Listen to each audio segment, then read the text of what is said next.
I don't know if you're gonna like be able to win multiple games when you're playing a team of that caliber in a best of 3. I feel like even though the last split, SK was one of the most exciting teams with seemingly one of the highest ceilings and they were shocking everyone. Am I right in getting the sense that, are you on a similar train to me on the SK one, which is, I just feel like, unfortunately, they're not strong enough at any one thing that I can see them actually winning. Like, I'll just be straight up, I could see a world where they're the last place team in this group. Yeah, definitely. Plausible. I mean, I think they're expected to be the last place team in the group, and the main thing is that I think their bot lane looks a lot worse than they did in spring. They were solo killing like every single game in spring. Relevant was doing his weak side thing. Their bot lane was perma smashing, but now the bot lane is like just a regular bot lane. They came back down to earth. They make mistakes in lane. They sometimes get behind, and the rest of the team is just not good enough to operate with a bot lane that's not playing well. I mean, when you look at some of the series, the reason why SK versus Mad Lions was so close is because Exekick was a much better AD carry than Carzzy in that series. Like, that's what actually happened in that series. I mean, game 5, like, Carzzy is sending it, but it ends up working anyway because the other players were like doing well enough.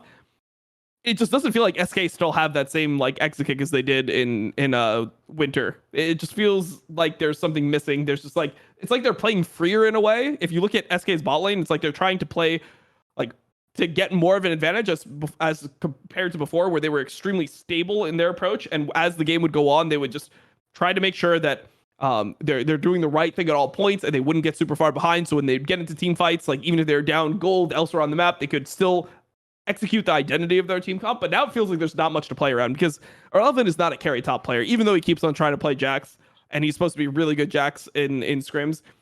The fact of the matter is that he doesn't look super good on Jax when he plays it on stage, and the team operates worse when he's not able to like be a prominent team fighter on the Jax. So it is what it is. I just think that like SK, if they're going to do anything, Exekick has to just become a top tier AD again. He has to play like he was playing before.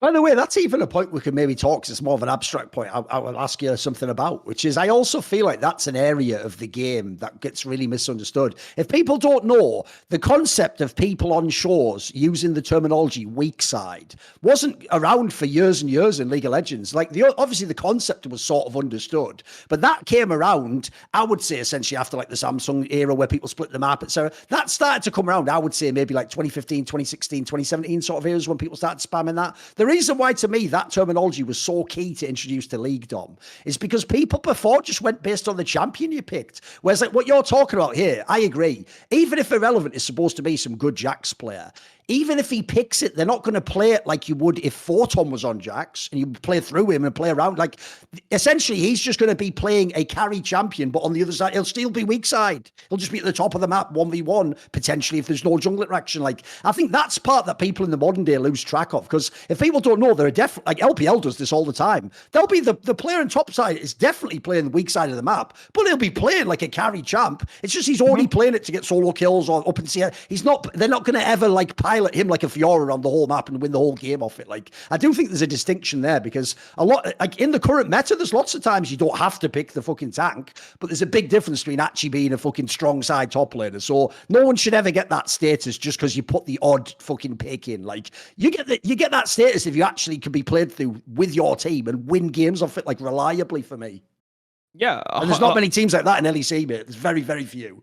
100%. And Jax is also a champion. You have to be willing to like flip trades. You have to be willing to like trade at times, like where you're going to potentially kill. And if you don't kill, your wave's not going to be in a great state. So you have to like kill or be killed sometimes in the matchup. And I feel like Irrelevant isn't like comfortable picking those timings on when he's going to like flip.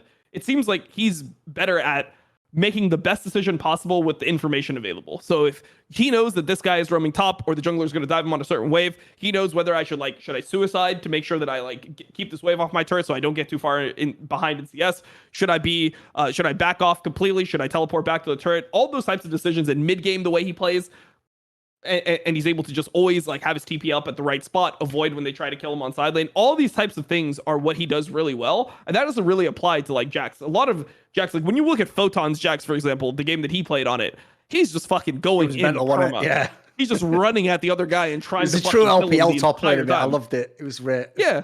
I mean, like he played to fucking win, and it's like, yeah, if you kill me, it doesn't matter. I'm still Jax. I'm gonna respawn. I'm gonna run at you again. Like he played super cocky, and I just don't think Irrelevant wants to play like that on stage. He's a mega veteran in a fucking rookie's body.